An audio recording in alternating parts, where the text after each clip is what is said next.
નરો ઉપર ઠાકોરજીની વિશેષ કૃપા છે. ઘરમાં રસોઈની તૈયારી કરતી હોય, શ્રીનાથજી બાબાને યાદ કરતી હોય, અને ત્યાં તો શ્રીનાથજી બાબા સામે આવીને ઉભા રહી જાય. અને સામે આવીને ઉભા તો રહે, પણ કોઈ વૈષ્ણવ સોનાની કટોરી પધરાવી ગયું શ્રીનાથજી બાબા, અને કટોરી લઈને નરો સામે આવે. अरे नरो मुझको दूध पीवाएगी, और ये कटोरी में पीवा, ये कटोरी मुझको बड़ी प्रिय है. जो એટલે જ આપણે ત્યાં ઠાકોરજીના પાત્રો પણ જલ્દીથી બદલવાની. ઠાકોરજીને એને આદત, આપણા નાના બાળકોને કેવી આદત, હું તો આ જ કપમાં પીશ, આ તો મારો જ કપ છે, એમાં જ પીએ. એમ આપણા પ્રભુની પણ સેવામાં જેમાં દૂધ આવતું હોય, જેમાં જે વસ્તુ ધરતા હોઈએ, જલ્દીથી એ પાત્રો બદલતા નથી. પ્રભુને એની આદત હોય છે. પ્રભુ એમાં જ પ્રસન્નતાથી આરોગતા હોય છે. ધોરી કોપય પરમ રસાલા, સાત ઘૂંટ ભર પીજે લાલા.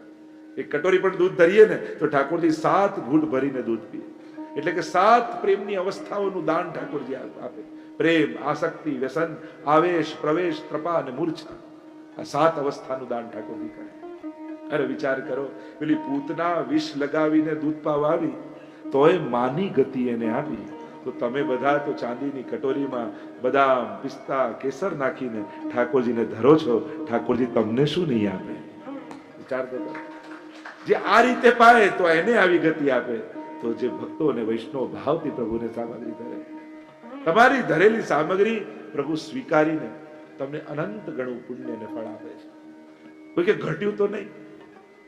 કોઈ ફૂલ લે, તોડો, એને સૂંઘો અને પાછું તોલો તો વજન ઘટે. એટલું જ ને, એમ તમારો જે ભાવ ધરવાનો છે ને, એ ધરવાનો ભાવ સામગ્રીમાંથી ઠાકોરજી લઈ લે છે અને પ્રસાદી બનાવીને તમને પાછું આપે. પ્રભુ જેનો હાથ લગાડે એ ઘટે ખરું? એ તો 4 જણા માટે બનાવ્યું હોય ને તો 10 જણા પ્રસાદ લઈ જાય. ત્યારે એમ માનું કે આજે ઠાકોરજી આરોગ્ય છે, એ તો વધી જાય. આપણે રાહ જોઈએ કે ઘટે ઘટે ઘટે. પ્રભુ કે મારા હસ્ત લગાડેલા ઘટે નહીં, એ તો વધી જતા હોય છે. આ પ્રભુની કૃપાનો પ્રભાવ છે. नरो पास आवीने दूध ની कटोरी થી दूध पान करे. नरो के ये तो बहुत छोटी कटोरी है. प्रभु के मुझको तो यही अच्छी लगे, तू ऐसा कर, दूध डालती जा और मैं पीतो जाऊं. એટલે કટોરી ને આડી રાખે, પેલી દૂધ નાખતી જાય, ઠાકોરજી પાન કરતા જાય. અને એ રીતે શ્રીનાથજી બાબા એના મનોરથ પૂરા કરે. નરો કહે, અરે લાલન, મારે પણ તને એક વાત કહેવી છે. મારા હૃદયના ભાવોને તું ક્યારે પૂર્ણ કરીશ? મારા મનોરથોને ક્યારે પૂર્ણ કરીશ? ઠાકોરજી કહે, તારા મનોરથો પૂર્ણ થશે. આગળ અનેકવિધ પ્રકારના પ્રસંગો આવવા લાગ્યા. ઘણી બધી ઘટનાઓ ઘટવા લાગી. પૂરણમલ ક્ષત્રિયનો પ્રસંગ આવ્યો. અંબાલામાં રહે છે, મોટા શેઠનો દીકરો. પિતાજી ગુજરી ગયા, બધું જ ધન પૂરણમલને મળ્યું. જો પ્રભુને કોઈની સેવા લેવી હોય તો ક્યારે કોની પાસે લે કોણ જાણે. ઘણી વાર નજીકના રહી જાય ને અજાણ્યા લાભ લઈ જાય. એવું જ કંઈક થયું. પૂરણમલ ક્ષત્રિય અંબાલામાં રહે, આટલું ધન પિતા પાસેથી મળ્યું. સૂતા હતા અને રાતના સ્વપ્નમાં શ્રીનાથજી બાબા આવ્યા અને આજ્ઞા કરી કે પૂરણ, તું મારું સુંદર અને ભવ્ય મંદિર બનાવ. ક્યારે શ્રીનાથજીને જોયા નતા પૂરણમલે, અને આજે આ સ્વરૂપે દર્શન થયા. એકદમ આંખ ખુલી, તપાસ કરી કે આ ભગવત સ્વરૂપ બિરાજે છે ક્યાં, અને ખબર પડી કે ગિરિરાજજીની ઉપર દેવ દમન શ્રીનાથજી બિરાજે છે. શોધતા શોધતા શોધતા આવ્યા છે શ્રીજીને દ્વાર. મહાપ્રભુજી બિરાજમાન છે અને વિનંતી કરી કે આ રીતે પ્રભુની મને આજ્ઞા થઈ છે કે એમનું મંદિર બાંધો. મારી પાસે ઘણું ધન છે, આપ આજ્ઞા આપો તો હમણાં બનાવી લો. સૌથી પહેલા તો એનો નકશો બનાવીએ કે કઈ રીતે બનાવીશું. જેટલી વાર નકશો બનાવે, મહાપ્રભુજી કહે કે નંદ બાબાના ઘર જેવો નંદાલય બનાવીએ, પણ નકશો બનાવનાર નકશો બનાવે તો શિખર અને ધ્વજા બને. મહાપ્રભુજી નંદાલયની આજ્ઞા કરે ને બને દેવાલય. જો આપણા પુષ્ટિ માર્ગમાં મંદિર કોઈ એક હોય તો એક જ મંદિર છે, અને એ છે શ્રીનાથજી નાથદ્વારા. બાકી બધી જ હવેલીઓ છે. આપણે ત્યાં મંદિર શબ્દ ત્યાં માટે વપરાય, અને શિખર અને ધ્વજા છે. જે મર્યાદા માર્ગના મંદિરોમાં શિખર અને ધ્વજા હોય, એ રીતે કોઈ એક સ્થાન તે નાથદ્વારા છે. અને અહીંયા જેટલી વાર, 3 વાર, ત્રીજી વાર પણ એવું થયું શિખર અને ધ્વજા બની, ત્યારે મહાપ્રભુજી આજ્ઞા કરી કે શ્રીનાથજીની ઈચ્છા જગોદ્ધારક રૂપે બિરાજવાની છે. એક છે ભક્તોદ્ધારક સ્વરૂપ અને બીજું છે જગોદ્ધારક સ્વરૂપ. બધા સમસ્ત જીવોનો ઉદ્ધાર શ્રીનાથજી બાબાએ કરવો છે અને એટલા માટે શ્રીનાથજી આજ્ઞા કરી યહાં દેવાલય કી રીત રાખી અને એટલા માટે ત્યાં દેવાલયની રીત છે. જેમ નંદાલય અને દેવાલય બંનેની રીત શ્રીનાથજીમાં ચાલે છે અને એટલા માટે ઘણી બધી પ્રણાલિકાઓ એવી છે જે આપણા નિત્યના સેવા ક્રમમાં નથી આવતી, આપણી હવેલીઓના ક્રમમાં પણ નથી આવતી, પણ ત્યાં જ એ વિશેષ રૂપે એની સેવા થતી હોય છે અને એટલા માટે શ્રીનાથજી બાબા એ પરમ આરાધ્ય માનવામાં આવે છે. આપણે ત્યાં શિરમોર માની અને શ્રીનાથજી બાબા જ ત્યાં દેવાલયની રીતથી બિરાજે છે અને એટલા માટે ઘણી બધી પ્રણાલિકાઓ ત્યાં રીતે થાય છે. ત્યાં પૂર્ણમલને મદ હતું કે મારી પાસે ખૂબ ધન છે, પણ જ્યાં મંદિરનો પાયો ખોદ્યો ત્યાં જ બધું ધન સમાપ્ત થઈ ગયું. ખાલી પાયો ખોદવાનો છે. ઠાકોરજી અસમર્થતા આપીને પણ અહંકારને સમાપ્ત કરે છે. કોઈ પણ પ્રકારનો મદ પ્રભુને ગમતો નથી અને એટલા માટે જ્યારે પણ પ્રભુની કોઈ પણ પ્રકારની સેવા કરો ત્યારે અહોભાગ્ય માનીને કરો કે ઠાકોરજીએ મને તક આપી છે, પ્રભુએ મને અવસર આપ્યો છે. એની પાસે તો હજારો લોકો છે, એ તો કોઈની પાસે પણ કરાવી શકે છે, પણ એને મને પસંદ કર્યો. એ મારી ઠાકોરજીની મારા પર કૃપા છે. કૃપા જાણીને સેવા કરો. પ્રભુને કરાવવા માટે આપણી જરૂર નથી, પણ પ્રભુએ આપણો ઉપયોગ કર્યો એ આપણા પર કૃપા છે. અને એટલા માટે સેવા કરવાની જ્યારે પણ કોઈ પણ તક મળે એને ગુમાવવી નહીં. ઘણીવાર વર્ષોની સાધના તારતી નથી અને ઝડપેલી તકો તારી દેતી હોય છે. ઘણીવાર અમુક અવસર એવા મળી જાય કે કોઈ ના હોય, કોઈ એમ કે તમે ફૂલ લઈ આવો, આપણે ફૂલની સેવા મળી જાય. કોઈ ના હોય તો તમે થોડી આ બુહારી કાઢી દો ને, આપણે મંદિર વસ્તુની સેવા મળી જાય. કોઈ નથી, તમે આ શાક સુધારી આપો ને, તમે આ સામગ્રી સુધારી, આપણને મુખારવીની સેવા મળી જાય. જ્યારે પણ અવસર મળે તો ચૂકવા નહીં. એ સત્સંગનો હોય કે સેવાનો હોય, કારણ કરેલા પ્લાનિંગો એમને જ રહી જતા હોય છે. ઝડપેલી તકો જ કામ લાગી જતી હોય છે. કારણ કે આપણી ઈચ્છા પ્રમાણે, આપણા ધાર્યા પ્રમાણે ભગવત કાર્યો થતા નથી. એની ઈચ્છાથી એને અવસર આપ્યા હોય ત્યારે જ ઝડપી લેવાના. અને ક્યારે પણ પ્રભુ પાસે પ્રભુ સેવા કરવાનો મોકો મળ્યો હોય ત્યારે પોતાના પાપ, પોતાના અપરાધ, પોતાના દોષોનો વિચાર કરીને અટકી જવું નહીં. ત્યારે યાદ, મને તો આવું વ્યસન, મને તો આવું, મારો આવો સ્વભાવ, મારી તો આવી આદત, હું તો આવું. અરે પાપથી મુક્ત થવાની એક જ જગ્યા છે અને એ છે ઠાકોરજીની સન્મુખતા. કોઈ પણ દુનિયાનો માણસ તમને પાપથી મુક્ત નથી કરી શકતો. એનાથી મુક્ત થવાની એકમાત્ર જગ્યા પ્રભુનું શરણ. અને એટલા માટે ગીતાજીમાં ભગવાન વારંવાર કહે, તું ગમે તેટલો પાપી હો પણ મારી શરણે આવ, હું તને મુક્ત કરીશ. એટલે આ બધાથી છોડાવનારા ઠાકોરજી છે. અને આપણે બધા આ બધાનો વિચાર કરીને ઠાકોરજી પાસે નથી જતા. પહેલા પ્રભુને લાયક થવું, પછી પ્રભુ પાસે જવું, તો લાયક થવામાં જ જિંદગી જતી રહેશે. હું ઉત્તમ બનું ને પછી પ્રભુ પાસે જાઉં તો ઉત્તમ થવામાં જ જતી રહે. આપણે શ્રેષ્ઠ નથી, હા શ્રેષ્ઠ થવાની ઈચ્છા જરૂર રાખીએ છીએ. અને એટલા માટે ઉત્તમ બનવાના પ્રયાસમાં રહેશો. પહેલા હું ક્રોધ છોડી દઉં, લોભ છોડી દઉં, ઈર્ષા, આ બધું છોડવાની ચિંતામાં રહેશો ને તો જે કરવાનું છે એ છૂટી જશે. જેવા છો એવા લાગી જાવ સેવામાં, પ્રભુ ભક્તિમાં લાગી જાવ. પ્રભુ જ આમાંથી મુક્ત કરશે. જેમ સૂર્ય ઉગે અને આ બધા ઓશના બિંદુઓ સમાપ્ત થઈ જાય, એમ જ પ્રભુનો સૂર્યોદય. જો એક વસ્તુ યાદ રાખો, સૂર્યની સામે રહો તો પડછાયો પાછળ,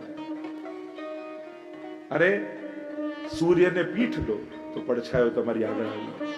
એમ જ્યારે જ્યારે પ્રભુને પીઠ દઈને ઉભા રહો છો ત્યારે આપણા દુર્ગુણો આપણી સામે આવીને ઉભા રહી જતા, અને જ્યારે જ્યારે પ્રભુની સન્મુખ થઈ જતા હો છો ત્યારે આપણા દોષો આપણી પાછળ જતા રહેતા હોય છે. અને એટલા માટે પ્રભુની સન્મુખતા જ એકમાત્ર કલયુગમાં આપણી રક્ષા કરી શકે છે. એટલે અહીંયા બેસેલો દરેક વ્યક્તિ નિયમ લે, રોજ કમથી કમ 5 મિનિટ તો પ્રભુની સન્મુખ જરૂર હોય. કાંઈ ન કરતા, બસ ખાલી ઉભા રહો, એને તમને જોવા દો, એની દ્રષ્ટિ પડવા દો. દ્રષ્ટિ માત્રથી બીજું કાંઈ ન થાય તો પ્રભુ પાસે ઉભા રહી એના ઉપકારોને યાદ કરો. કેવી કેવી જીવનમાં ઘટનાઓ ઘટી હતી, એમ થાય કે હવે ફસાઈ ગયા, હવે તો ખતમ, હવે તો કાંઈ નહીં, કેમ નીકળીશું? છતાંય ઠાકોરજીએ કાંઈ ને કાંઈ એવું કર્યું કે આ બધામાંથી પાર નીકળે. એનામાં ભરોસો રાખવા કદાચ ગ્રંથોની વાંચો ને તો ચાલશે, તમારા જીવનને વાંચો. કેવા કેવા સંજોગોમાંથી ઠાકોરજીએ બહાર કાઢ્યા છે. તો આજ સુધી જે આપણને બચાવતો આવ્યો, ઉગારતો આવ્યો, એ આગળ નહીં બચાવે, એ હવે નહીં કરે.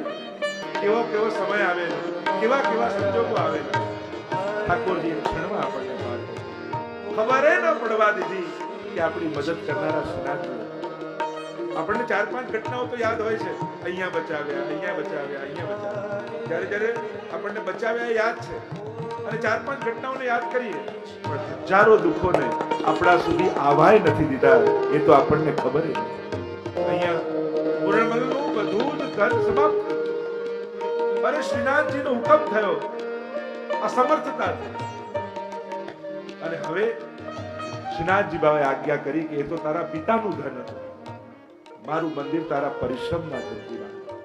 તું કમાવ અને બાંધ. પછી જો કેવું બંધાય. થાક્યા નહીં, હાર્યા નહીં, દક્ષિણમાં ગયા. 20 વર્ષ સુધી પરિશ્રમ કર્યો પૂરણમાં, ધન એકઠું કર્યું.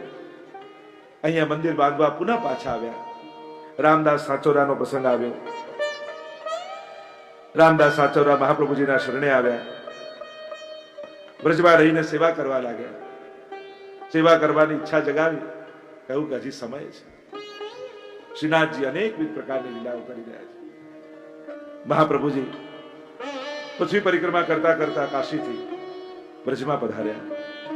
ગૌઘાટ ઉપર મહાપ્રભુજી મુકામ કર્યો છે. ત્યાંના પ્રસિદ્ધ સંત સુરદાસ, અનેક સેવકો છે. સમાચાર મળ્યા કે માયાવાદનું ખંડન કર્યું એવા ભક્તિ માર્ગના સ્થાપક વલ્લભાચાર્ય વિરાજમાન છે. સુરદાસ સેવકોને લઈને આવ્યા છે મહાપ્રભુજી પાસે. મહાપ્રભુજી આજ્ઞા કરી, સુરદાસ કચું પદ ગાઓ. સુરદાસજીએ હો હરિ પતિતન કો ટીકો, હો પતિતન કો નાયક એમ કરીને પોતાના દોષોને ગાયા. હું તો મહાપતિત છું, હું તો દોષોથી ભરેલો છું. ત્યારે મહાપ્રભુજી એટલું બોલ્યા, સુર હોય કાહે કી ગયા હતા. કશું ભગવત લીલા ગાઓ, જાસુ દોષ કટે. પોતાના દોષો ગાતા રહેવાથી શું? હું પાપી છું, હું દોષિત છું, હું દોષોથી ભરેલો છું, એ ગાતા રહેવાથી શું? એના કરતા ભગવાનનો સુયશ ગાઓ, તો જેના ગાવાથી આ બધું ધોવાય. ઘણી વાર વ્યક્તિ પોતાના પાપોને ગાયા કરે ને, પોતાના દોષો. જો અક્ષરો ઘૂંટતા રહેવાથી અક્ષરો ઘાટા થાય, મટી ન જાય.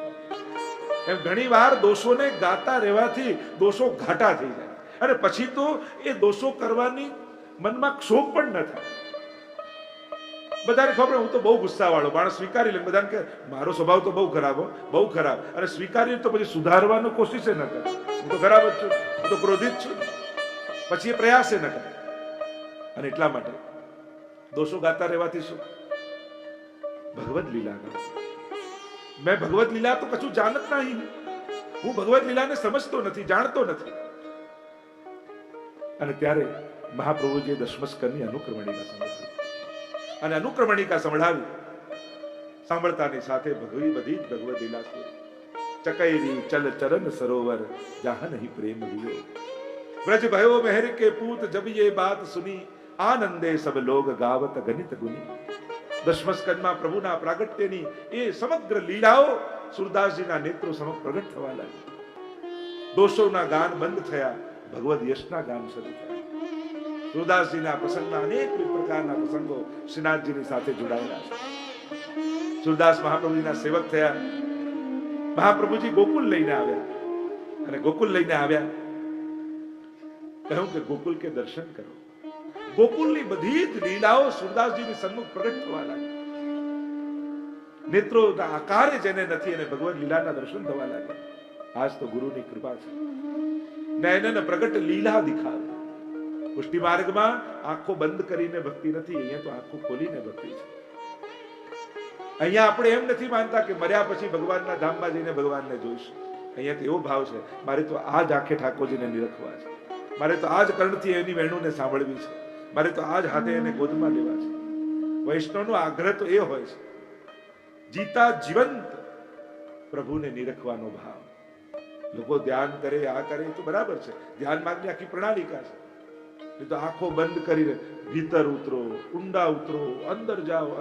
અંદર જવું ક્યાં? हार्ड मास की पोटरी और भीतर भरी બંગાર. હરિરાયજી તો કહે કે આ અંદર કઈ બહુ જોવા જેવું નથી, એમાં તો હાર્ડ માસ ની પોટડી છે અને ભીતર ભરી બંગાર. અંદર જોવું હોય તો એક્સરે પાડીને જોઈ લેજો, MRI જોઈ લેજો. આપણે તો આ આંખેને નિરખવાનું છે, એની સુંદરતાના પાન કરવાના છે, એના મધુર વચનોને સાંભળવાના છે. એટલે પુષ્ટિ ભક્તિ છે ને, એ ઇન્દ્રિયો દ્વારા અનુભૂત થતી ભક્તિ છે.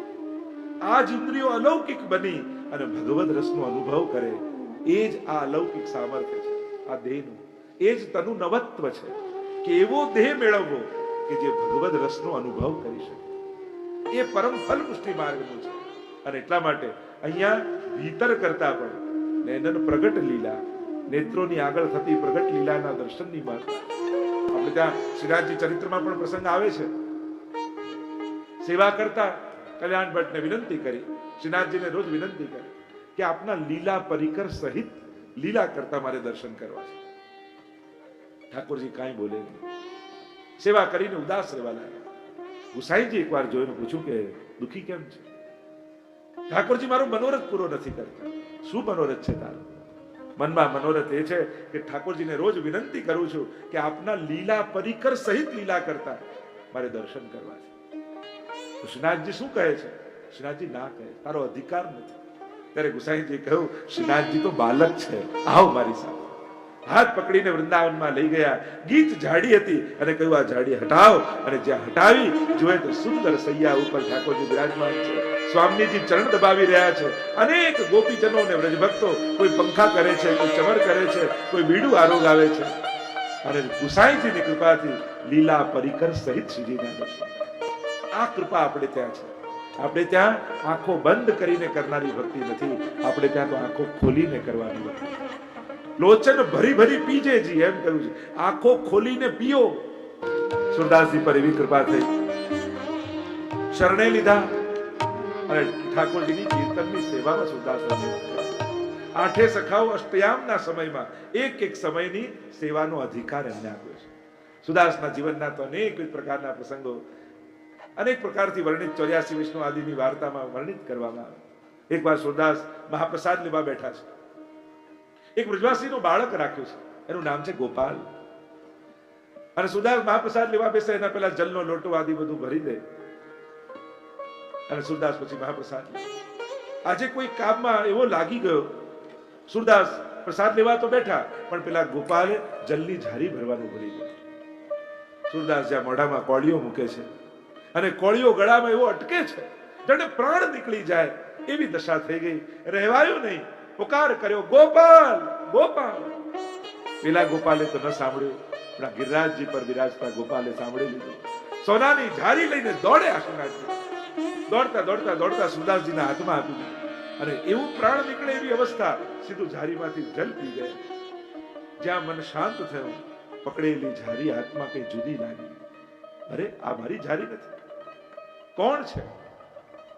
અને અવાજ આવતો બંધ થયો. એટલામાં પેલા વ્રજવાસીના છોકરાને યાદ આવ્યું, દોડતો દોડતો જલની ઝારી લઈને આવ્યો. કહ્યું, અરે આ સોનાની ઝારી આપની હાથમાં ક્યાંથી? આ તો શ્રીનાથજીની ઝારી છે. અરે તું જ તો આપી ગયો. ના, હું તો વાતે લાગી ગયો હતો, ભૂલી ગયો તમને આપવાનું. આ તો સ્વયં શ્રીનાથજી બાવા આવીને તમને જલપાન કરાવે.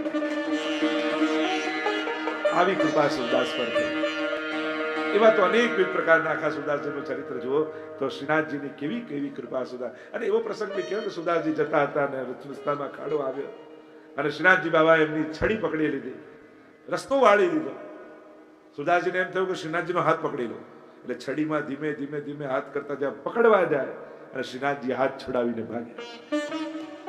ભાગ્યા તો ખરા. ત્યારે સુરદાસ એટલું બોલ્યા કે બૈયા છુડાએ જાત હો, નિર્મલ જાની મોહે, અગર હૃદય છુડા કે ભાગ સકો તો મરદ બખાઉં તો.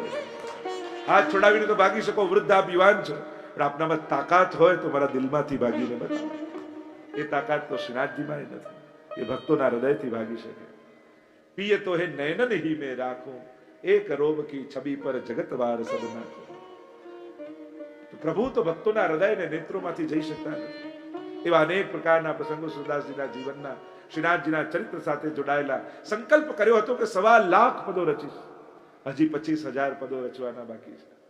અને સ્વયં શ્રીનાથજી બાબાએ સૂર શ્યામ છાપથી 25,000 પદો લખી દીધા. સુરદાસનો મનોરથ પૂરો કર્યો. અને એટલા માટે સૂર શ્યામ છાપના જેટલા પદો છે એ સ્વયં શ્રીનાથજીએ રચેલા છે. ભક્તોના મનોરથો પૂર્ણ કર્યા છે. અને એટલા માટે વૈષ્ણવે મનોરથ પણ એવા કરવા કે જેને પૂરા કરવાની ઉતાવળ ઠાકોરજીમાં આવી જાય.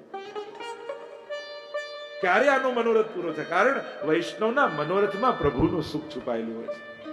જ્યારે આવા મનોરથ કરો છો ત્યારે પ્રભુ તમારા બધા જ જેટલા પ્રતિબંધો છે એ બધાને દૂર કરી અને તમારો મનોરથ પૂરો કરે છે. અને એટલા માટે મનોરથ કરો ને પૂરો ન થતો હોય તો માનજો હજી મારી મનોરથમાં કોઈ કચાશ લાગે છે, મારા હૃદયના તાપમાં કોઈ કમી છે. હું તો હંમેશા એ જ કહું ને, આપણું સામર્થ્ય જોઈને મનોરથ નહીં કરવો, ઠાકોરજીનું સામર્થ્ય જોઈને મનોરથ કરવો. કારણ કે પ્રભુ સર્વ સમર્થ છે, એને સામર્થ્ય આપવા જરાય વાર નહીં લાગે. અને એટલા માટે મનોરથ કરવામાં કચાશ નહીં કે આવું મારાથી થોડી થાય, પેલું મારાથી થોડું થાય, આવું મનોરથ કેમ નથી? મનોરથ તો કરે, પ્રભુ જરૂર પૂરા કરશે. સુરદાસજીના પદોનું મહાત્મ્ય એટલું બધું વધ્યું, રાજાને સમાચાર મળ્યા અને સુરદાસજીના પદો એકત્રિત કરવા લાગ્યા. એવું કહેવાય કે પછી તો નકલી પદો બધા બનાવીને ઇનામ લેવા આવી જતા. અને જલ ઉપર જયારે કાગળ પર લખીને મૂકતા, એવું કે જે ડૂબી જાય, જે પલળી જાય ખોટા પદો છે, જે તરી જાય એ સુરદાસના પદો છે. એ રીતે પરીક્ષણ એમનું થતું. એવી પણ વાત છે, પૂર્વમાં તો પોતે ગુરુ હતા. આખા એમના જીવન ચરિત્રને તમે જુઓ. સુરદાસજી જન્મ લીધો ને ત્યારથી આંખોના આકારે નહીં, એટલે મા બાપને થયું કે આપ સુકન્યાર બાળક થયો, પણ ભવિષ્યને જાણનારા થયા. 5 સોનામોર પિતાને કોઈ દક્ષિણામાં આપી, પણ ઉંદર લઈને બારસાક પર મૂકી દીધું. થયું કે જો આ જન્મ્યો માંડ 5 સોનામોર મળી, એ પણ ગઈ, આ તો છે જ સુકન્યા. જયારે આવું બોલવા લાગે ત્યારે સુરદાસ એમ કહ્યું, ક્યાં છે સોનામોર, હું બતાવું તો ખરા, પણ પછી એક શરત, મને ઘરમાં પગ જકડીને ન રાખતા, મને ઘરેથી જવા દે. થયું કે આ ઘરમાં રહે કે ન રહે શું ફેર પડે છે, બતાવો. અને જયારે બતાવી, અહીંયા સોનામોર છે, ત્યાંથી મળી અને સુરદાસ ઘર છોડીને નીકળ્યા.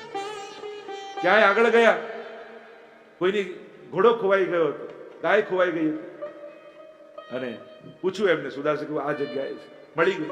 અને હવે તો યશ વધવા લાગ્યો. આ તો ત્રિકાળ જ્ઞાની લાગે છે, જેનું જે ખોવાઈ ગયું એને શોધી આપે છે. અને યશ વધ્યો, અનેક શિષ્યો થયા. અને એક રાત્રિ વિચાર આવ્યો કે હું શું કરવા નીકળ્યો અને શેમાં ફસાઈ ગયો. મારે તો પ્રભુને મેળવવા છે, પ્રભુની ભક્તિ કરવી છે, અને આ યશમાં ફસાવી ગયો. જેમ માના ખોળામાં બેસવા માટે બાળક રડતું હોય, અને મા બહુ વ્યસ્ત હોય એટલે શું કરે, બોલ આપી દે, રમકડું આપી દે, ખાવાની વસ્તુ આપી દે, અને પેલો વ્યક્તિ બાળક એમાં એવું અટવાઈ જાય કે ભૂલી જાય કે માના ખોળામાં બેસવું. એમ જ પ્રભુને શોધવા નીકળેલા ભક્ત માટે પણ ઘણીવાર પ્રભુ મકાનનું રમકડું આપે, ઢીંગલીનું રમકડું આપે, ગાડીનું રમકડું આપે, અને આપણે બધા એમાં અટવાઈ જઈએ અને ભૂલી જઈએ કે પ્રભુના ખોળામાં બેસવું. હવે ભગવાન માં ભૂલવી દે તો આ માની કૃપા કહેવાય કે અકૃપા કહેવાય? ભગવાન ભૂલવી દે આપણને તો એની કૃપા કહેવાય કે અકૃપા? આપણને મળેલી વસ્તુ દેખાય ને એમ થાય કે કૃપા થઈ. અરે પ્રભુએ આટલી વસ્તુ આપીને મોટી વસ્તુ હાથમાંથી લઈ લીધી. મનમાં મોટો વિચાર હતો એ લઈ લીધો, અને આપણે નાનકડા રમકડાઓમાં અટવાઈ ગયા. અને એટલા માટે તમે તો સમજી ગયા છો, એટલે હવે મને ચિંતા નથી. તમે તો જાણી લીધું કે આવા કોઈ રમકડાના પ્રલોભન આપી પ્રભુ પોતાને ભૂલવવાની કોશિશ કરે ને તો એને કહેજો, આ રમકડા લઈને તમારી સાથે રમવું છે, પણ તમને ભૂલવું નથી. ઘર આપશો તો એમાં પધરાવીશ, ગાડી આપશો તો એમાં લઈ જઈશ, ડીંગલીઓ આપશો તો એને સેવામાં જોડીશ, પણ તમને તો નહીં ભૂલું. આ જે કાંઈ મળ્યું છે એ તમારા સુખ માટે વાપરીશ, પણ તમને ભૂલી જાઉં એવું નહીં બને. આ તો મહાપ્રભુજી આપણને શીખવાડ્યું. ગૃહમ સર્વાત્મના ત્યાજ્યમ તચ્ચે તક્તુમ ન શક્યતે, તો કૃષ્ણાર્થ તન્નિયુજિત કૃષ્ણ સંસાર મોચકા. ઘર છોડવું એમ શાસ્ત્રો કહે, પણ ન છૂટે તો ઘરમાં જ ઠાકોરજીને પધરાવી લો. એ પછી ઘર નહીં રહે, ઠાકોરજીનું મંદિર બની જશે, નંદાલય બની જશે. આ જ વ્યક્તિઓ જે બંધન કરતા લાગતા હતા, પણ એમણે જ કંઠી ધારી છે, એ તો મારા વૈષ્ણવ છે, પ્રભુ સંબંધી છે. એમાં જ દ્રષ્ટિ ફરી જાય તો માણસને છોડવું ન પડે, એ જ ઉદ્ધારના સહાયક થઈ જાય. અને એટલા માટે સુરદાસજી પાછા રાતના સમયે એકલા ચાલી નીકળ્યા અને પાછા ગૌઘાટ પર આવીને નિવાસ કરવા લાગ્યા. કીર્તનો ગાતા એટલે લોકો ભેગા થવા લાગ્યા, ફરી શિષ્યો થવા લાગ્યા. પણ મહાપ્રભુજી મળ્યા અને પુષ્ટિ ભક્તિની ગતિ સિદ્ધ થઈ. મહાપ્રભુજીના સેવકોમાં સૌથી પ્રસિદ્ધ કોઈ સેવક હોય તો સુરદાસ છે. મહાપ્રભુજીના સ્તોત્રોમાં સૌથી પ્રસિદ્ધ કોઈ સ્તોત્ર હોય તો મધુરાષ્ટક છે. તમે જોજો, સુરદાસને બધા હિન્દુ માત્ર ઓળખતા, સુરદાસને તો ઓળખે, પણ અડધા લોકો એ નથી ઓળખતા કે કોની કૃપાથી સુરદાસ થયા છે. એ તો દોષોને ગાતા હતા, ભગવદ લીલા તો વલ્લભની કરુણાથી એમને મળે છે, એનું જ્ઞાન તો એમનાથી થયું. રામ સુદાસજીની અનેકવિધ પ્રકારની લીલાઓના વર્ણન આવ્યા.